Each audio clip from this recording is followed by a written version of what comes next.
Assalamualaikum warahmatullahi wabarakatuh.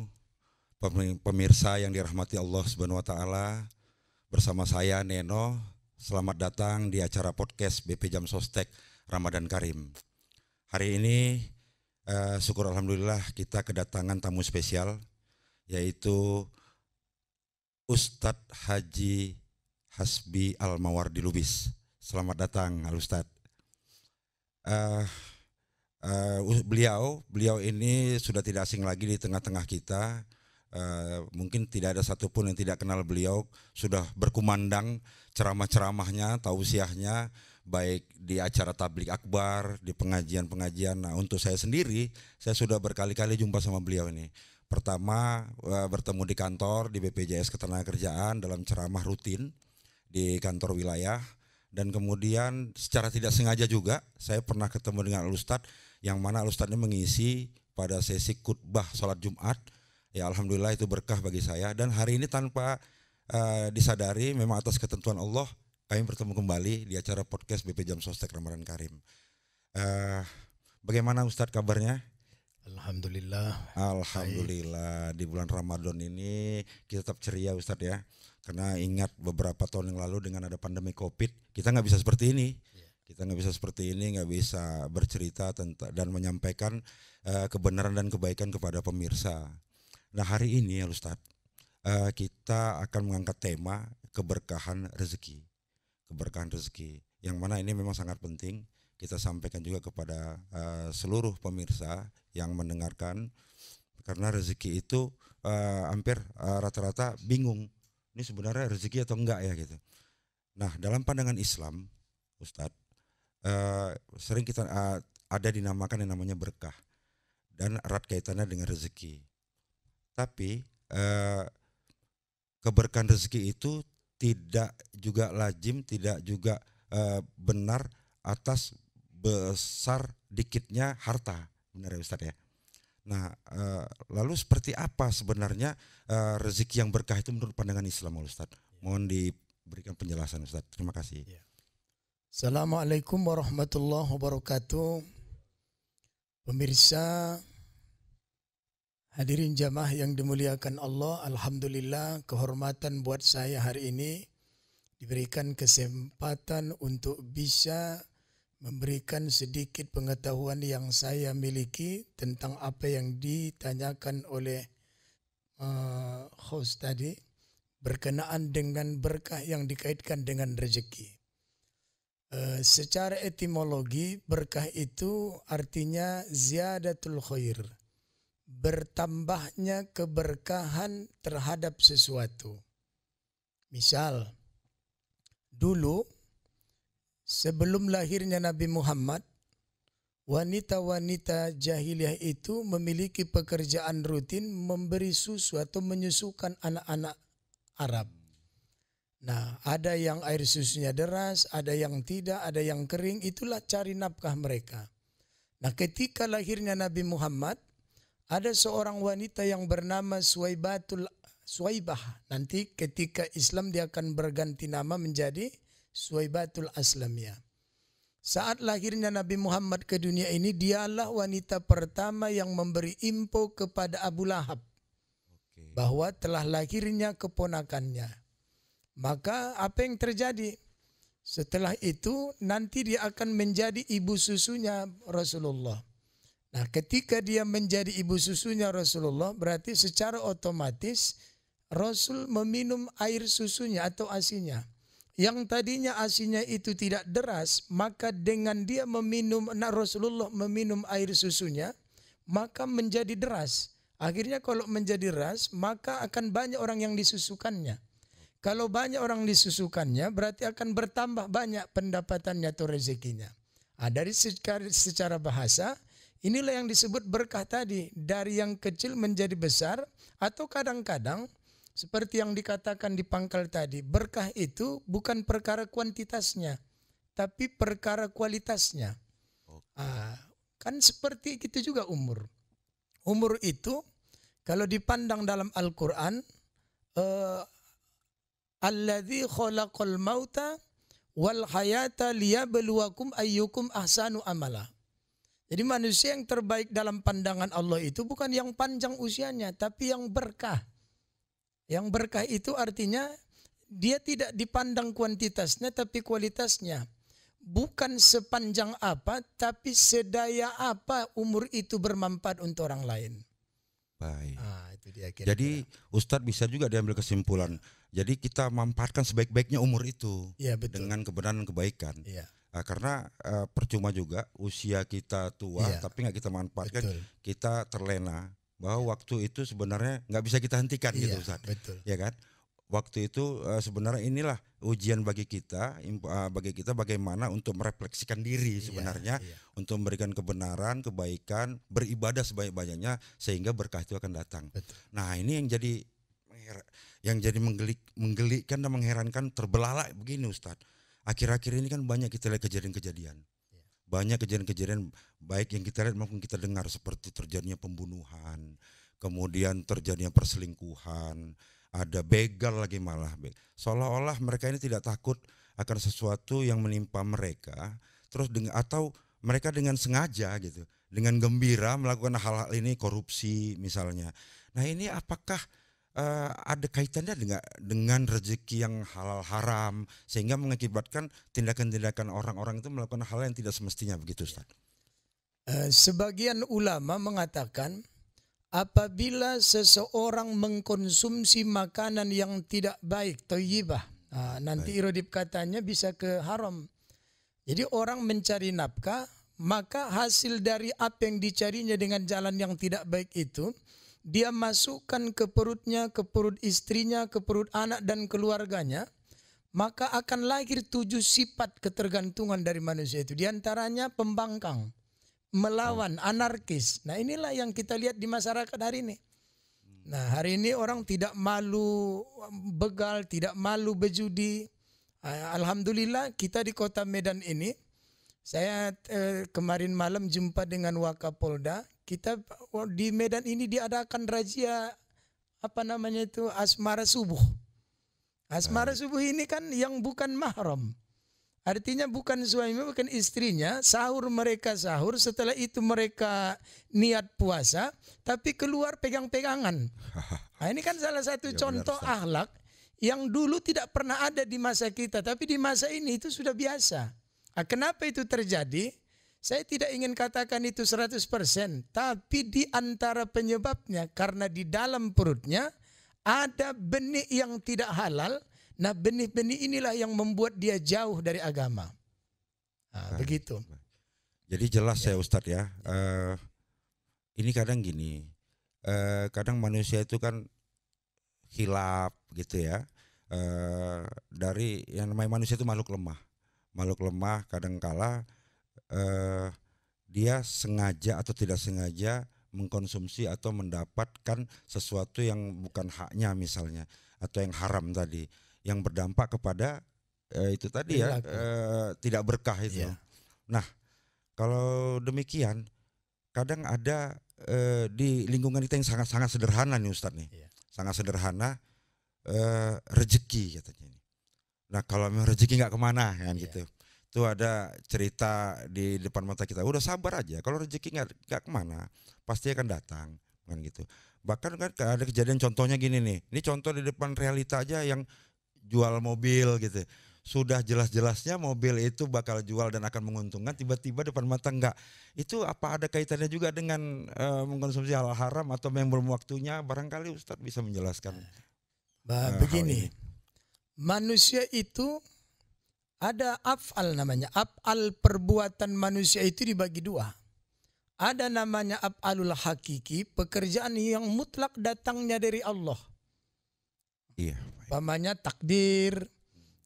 Nanti lu meninggal usia 70 tahun. Ya udah 70 tahun mati. Atau rezekinya nanti lu jadi orang kaya atau jadi orang miskin. Itu af'alul hakiki. Secara mutlak disebut kodo mu'allak. Ketetapan yang tidak akan pasti berubah. Nah sekarang permasalahannya, saat kita lahir ke dunia, kita nggak boleh berpangku tangan dengan ketetapan itu. Udahlah, kau udah miskin, miskin lah. Kalau kaya, kebetulan kaya lah. Nggak bisa. Manusia itu disuruh beberapa hal. Yang pertama doa. Tak ada manusia berdoa miskin kecuali Rasulullah. Jadi Rasulullah itu setiap pagi doanya apa? Ya Allah, hidupkan aku dalam keadaan miskin. Allahumma ahyini miskinan wa amitni miskinan wahsurni fi zumratil masakina yaumal qiyamati miskinan. Ya Allah, hidupkan aku dalam keadaan miskin, matikan aku dalam keadaan miskin, dan satukan aku dalam sorga nanti beserta orang-orang miskin. Enggak tertiru kita itu doa Nabi itu. Nah pasti doa kita apa? Ingin jadi orang kaya. Salah satu doa yang sering kita baca habis sholat, Allahumma inni as'aluka salamatan fid dini wad dunya wal akhirah wa ziyadatan fil ilmi wa barakatan fil rizki. Ya Allah, tambahi ilmuku, berikan keberkahan kepada rezekiku. Nah, semua orang ingin kaya. Nah, setelah kita ingin kaya, apa yang dilakukan setelah kita berdoa? Bagaimana caranya supaya doa kita itu dikabulkan Allah? Di antaranya momen Ramadan. Nah, Ramadan ini adalah salah satu tempat di mana Allah pasti akan mendengar doa-doa hambanya. Saya selalu ingatkan buat kita umat Islam, jangan salah berbuka puasa. Jadi berbuka puasa yang dibenarkan itu bukan berdoa dulu baru makan, tapi makan dulu baru berdoa.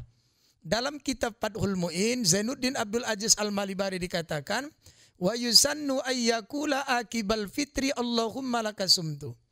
Jadi sunnah berbuka puasa itu masuk waktu beduk. Setelah itu apa yang dilakukan? Batalkan dulu walau satu teguk air. Setelah itu barulah doa pribadi. Di sini minta rezeki. Kata Nabi, inna lis-shaimi inda putrihi da'watum ma turad. Di sisi setiap orang yang berbuka puasa itu ada tempat yang mustajab. Apa doa kita? Ya Allah, berikan aku rezeki, berikan aku rezeki, berikan aku rezeki. Allahumma rzuqna rizqan wasi'ah. Ya Allah, luaskan rezekiku. Rezeki itu bermanfaat untuk diriku, keluargaku, masyarakatku. Jadikan dia jembatan vertikal mendekatkan diriku kepadamu. Dah, satu. Setelah kita berdoa apa lagi? Ikhtiar. Berusaha. Nah berusaha itu ada orang kadang sabar, ada enggak sabar. Ada yang sabar dia biarlah kecil.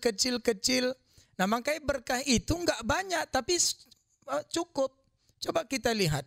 Kita bedakanlah orang kaya dengan penarik beca. Penarik beca itu dia keluar dari rumahnya, ditariknya beca. Ini bukan becak mesin, becak dayung. Ya. Berapalah penghasilan becak dayung satu hari? Kita buatlah sebanyak-banyaknya 100.000.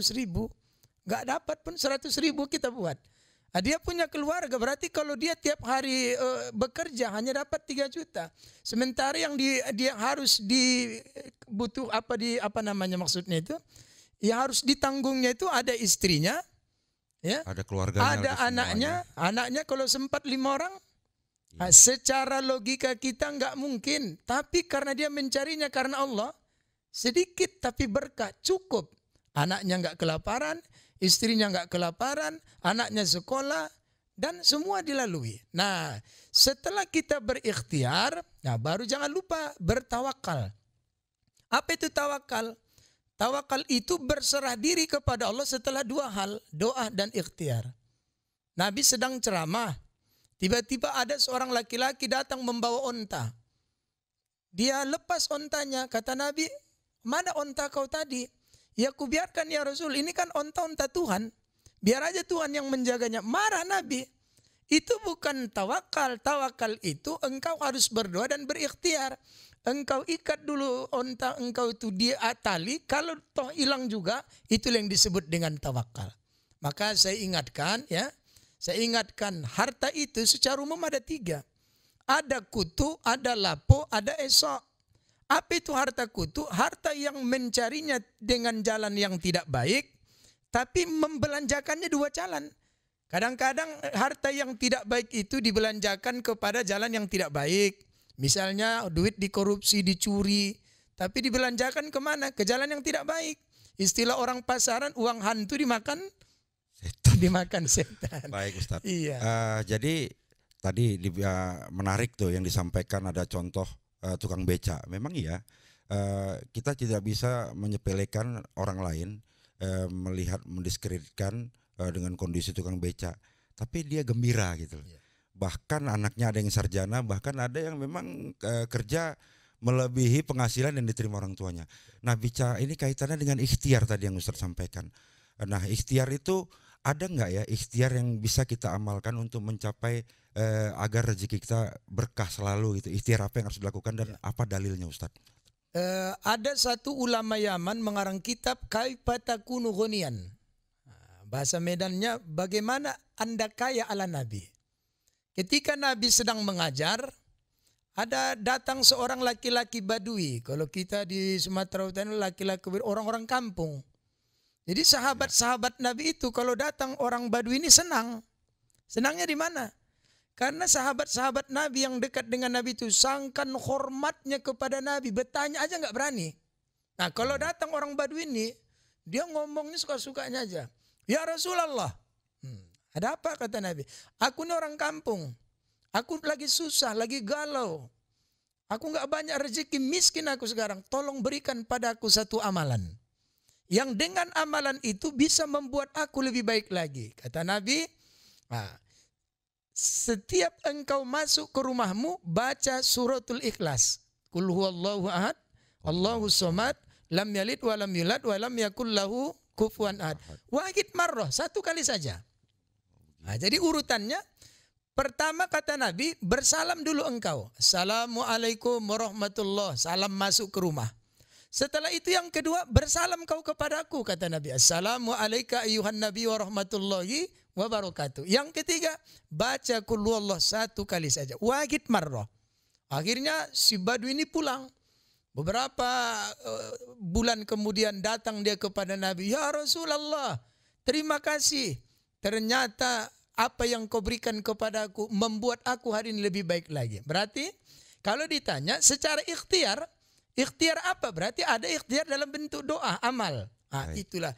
Jangan meninggalkan bersalam dan membaca qul huwallah setiap kita masuk ke rumah. Satu lagi. Kata Nabi, istainu ala rizki bis sedekah. Minta tolonglah engkau kepada Allah. Artinya ketuk pintu langit agar Allah memberikan engkau rezeki dengan cara bersedekah. Ini pertanyaannya datang lagi. Ini kan sedekah ini Ustaz amalannya orang kaya. Saya nggak bisa bersedekah, saya nggak bisa banyak duit. Saya kasih satu amalan. Diadakan festival menulis sejarah kehidupan Nabi di dunia ini. Maka seluruh ulama di dunia ikut andil. Pemenang utamanya ulama India, namanya Dr. Saifur Rahman Al-Mubarakfuri dengan karyanya Ar-Rahiq Al-Maktum. Jadi ada sahabat Nabi yang disebut Ashabul Kuffah. Sahabat yang bukan orang Madinah, bukan orang Mekah, tapi dari luar. Dari Yaman, dari Syria. Datang ke Madinah khusus belajar talaki agama dengan Nabi. Di antara mereka itu yang terkenal namanya Abu Zar. Abu Zar ini orang miskin, ahli Quran, ahli hadis, tapi miskin. Setiap Nabi cerita sedekah, dia keluar dari majelis taklim. Kenapa? Takut ikrar, nggak punya duit, malu. Nabi itu salah satu bentuk keistimewaannya, dia bisa melihat, mendengar orang yang di belakangnya sejelas. Dia melihat dan mendengar yang di hadapannya. Dia panggil, ya Abu Zar, hei Abu Zar, anta ta'al, come here, sini. Engkau kepingin sedekah kan? Iya Rasul, cuman aku nggak banyak duit. Kata Nabi, idza tabakhta marokotan, kalau engkau kepingin bersedekah, tapi kau tidak banyak duit, fa'aksir maha, banyakkan kuahnya, wa ta'ad zironak, kau bagi-bagi mata tetanggamu. Jadi udah dapat dua ilmu kita. Dalam bentuk doa, qul huwallah. Dalam bentuk ikhtiar, bersedekah sedaya mampu kita. Gak dituntut bersedekah itu banyak-banyak kalau nggak ikhlas. Sedikit ikhlas tapi continue. Itu lebih baik daripada sekali bersedekah 200 juta tapi libur 20 tahun. Iya. Kan gitu kira-kira kan? Baik, jadi memang kalau sedekah itu Ustadz ya, bisa sedekah dengan tenaga, pemikiran, bisa dengan harta. Jadi ikhtiarnya itu pertama memang kita setiap pulang ke rumah Ustadz, kita mengucapkan salam lalu memanjatkan ke Al-Ikhlas lah ya, surat Al-Ikhlas, dan itu secara konsisten. Nah sekarang keadaannya ini adalah memang minimnya konsistensi Pak Ustadz kepada manusia, bahwa hari ini dikala dia senang dia ingat, dia dikala senang dia lupa, dikala susah dia ingat gitu, sebaliknya gitu. Nah ini bagaimana caranya ya Ustadz agar manusia itu memang tahulah porsi dirinya itu, bahwa kita ini mendapat sesuatu yang berkah itu memang datangnya dari Allah, dan cara mensyukurinya seperti apa, dan erat nggak kaitannya, apakah ada kaitannya bersyukur dengan yang namanya berkah itu?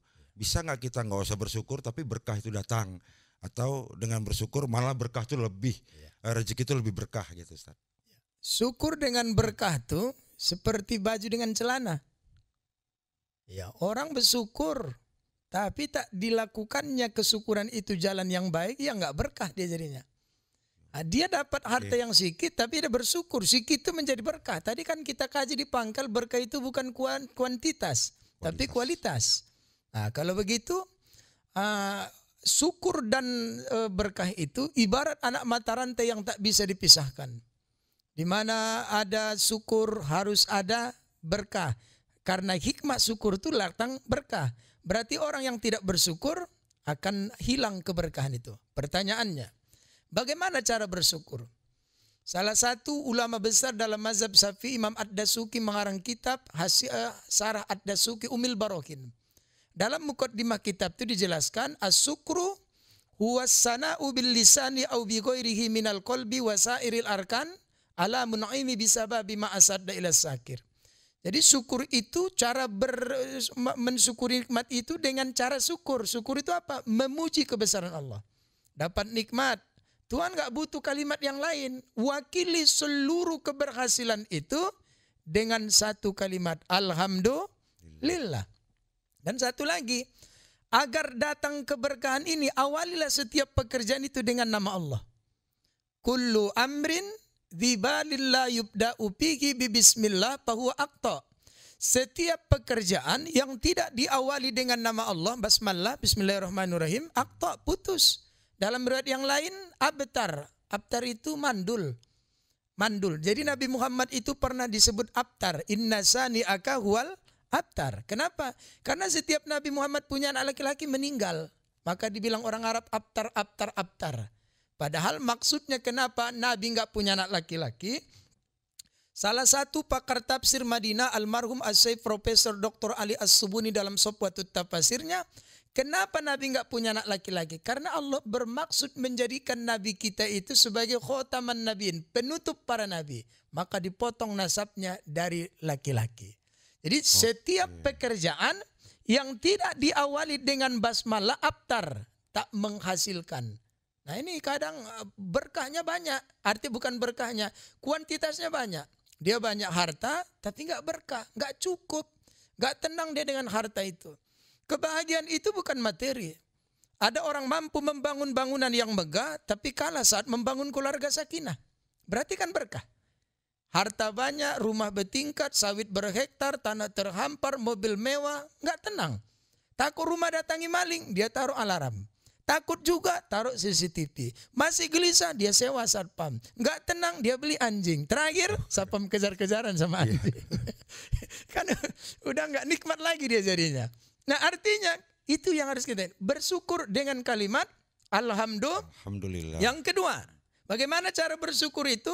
Yakini sehebat apapun keberhasilan yang kita gapai, setinggi apa kesuksesan yang telah kita capai, itu tidak akan terjadi tanpa izin Allah. Orang kan suka ditanya, oh kamu sekarang sukses ya?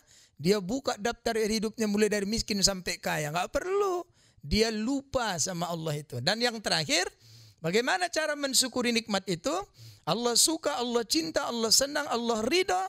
Apa yang diberikannya kepadamu, kau pamer-pamerkan sama orang. Wah, sombong itu pamer. Enggak setiap pamer itu sombong. Wa amma bi nikmati rabbika fahaddits. Ceritakan.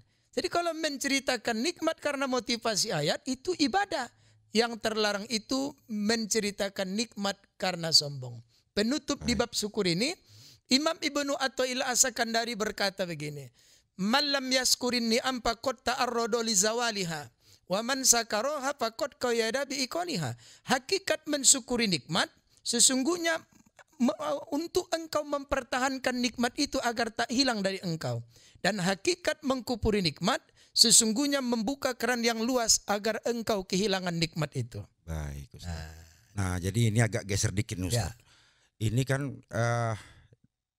Di mana-mana ada orang yang bertanya gini, ada yang membuat suatu pertanyaan dan pernyataan, nggak sholat pun banyak rezeki. Ya, maaf nih Ustadz, ini pertanyaan-pertanyaan di belakang titipan nih. Nggak penting juga kita beribadah, tapi rezeki datang terus. Nah gitu Ustadz. Dan main judi, mencuri, cair nih gitu Ustadz ya kan. Nah jadi membuat keimanan seseorang tuh jadi agak goyang karena memandang sudutnya itu, loh iya juga ya. Nah ini fenomena seperti ini gimana Ustadz? Apakah itu termasuk rezeki yang berkah atau memang itu apa namanya selain yang bukan rezeki itu gimana Ustadz? Nah, itu yang saya sebutkan di pangkal tadi. Ada orang rajin ibadah tapi rezekinya tidak banyak. Ada orang yang nggak pernah ibadah. Semua pekerjaannya amal neraka, semua judi, mabuk, zina dan sebagainya. Tapi rezekinya melimpah. Iya, seakan Tuhan berkata, engkau kuberikan sorga dunia, tapi engkau tidak akan mendapat sorga akhiratku. Sementara orang yang beramal tadi, dia diberikan semacam kesusahan ketika hidup di dunia, tapi akan mendapat kemudahan saat berada di hari kiamat nanti. Nah, yang kita lakukan satu aja. Apa itu? Malam ya'rifin ni'am biujadaniha arropaha biujudi pukdaniha. Siapa yang tidak pernah merasakan ketika nikmat itu ada padanya, akan terlalu lama dia menangisi ketika nikmat telah tiada darinya. Jadi kecilnya syukuri aja. Kan gitu kata Roma Irama. Kalau sudah tiada baru terasa. Kok lagi ada tak disyukuri. Betul, dibikin kemana-mana. Tapi kalau udah sakit nanti barulah astagfirullah. Pokoknya jadi selagi manusia itu kadang begitu ya. Ya manfaatkan selagi kita sehat sebelum tua, itu yang 5 perkara itu Ustadz ya. Siap. Nah jadi kita udah sampai di penghujung nih Ustadz. Ya kan, karena kan judulnya keberkahan rezeki. Barangkali Ustadz bisa menarik kesimpulan dari keberkahan rezeki itu yang untuk dibagikan kepada pemirsa BP Jam Sostek Ramadan Karim. Ya. Ustadz. Kesimpulan akhir dari saya tentang rezeki ini satu aja. Setiap makhluk yang bernyawa Allah telah jamin rezekinya. Jangan takut tak makan, jangan takut tak hidup. Karena apa? Itu bukan hak kita, itu hak Allah. Kewajiban kita mensyukuri hak itu. Apa yang diberikannya, syukuri sekecil apapun pemberiannya. Nah, Imam Ghazali pernah bertanya, apa yang paling jauh dari kita? Semua menatap langit. Bulan, bintang, matahari tidak. Yang paling jauh dari kita adalah waktu yang telah berlalu. Jadi waktu yang telah berlalu yang kita sia-siakan itu nggak bisa dikembalikan. Hanya bisa dikenang. Jika kenangan itu kurang baik, baikkan. Jika kenangan itu baik, tingkatkan. Kemarin adalah hayalan, hari ini adalah kenyataan, esok lusa adalah harapan. Bagaimana harapan kita di hari esok tergantung prestasi amal dan kerja kita di hari ini. Maka pertanyaan cuma 2. Mau jalur surga atau neraka, mau bahagia atau tidak, maka ada di hati kita. Maka berikanlah keluarga kita, diri kita harta yang halal, kelak dia akan datang keberkahan. Dengan keberkahan itu akan tunduk secara horizontal vertikal kepada Allah, dan secara horizontal akan ringan melakukan kebaikan antar sesama manusia. Mudah-mudahan acara ini bermanfaat untuk saya, untuk host, dan untuk kita semuanya. Baik, terima kasih Ustadz. Betul-betul kita mendapatkan pencerahan ya yang sungguh bermakna mengenai keberkahan rezeki. Sederhananya kita lakukan aja yang sebaik-baik sebenar-benarnya. Yang bukan hak kita jangan kita ambil. Rutin lakukan bersyukur, mengucapkan syukur. Insya Allah berkah itu akan datang. Dan jangan lupa libatkan Allah setiap dalam kegiatan. Sampai di rumah pemirsa, mulai dari sekarang ucapkan salam dan ucapkan surah Al-Ikhlas. Insya Allah rezeki itu akan datang kepada kita. Amin. Dan barokah sepanjang masa. Amin. Demikian podcast kita kali ini bersama Al-Ustadz Haji Hasbi Al-Mawardi Lubis dan saya Neno. Kita sudahi akhirul kalam. Wabillahi taufiq wal hidayah. Wassalamualaikum warahmatullahi wabarakatuh. Waalaikumsalam warahmatullahi wabarakatuh.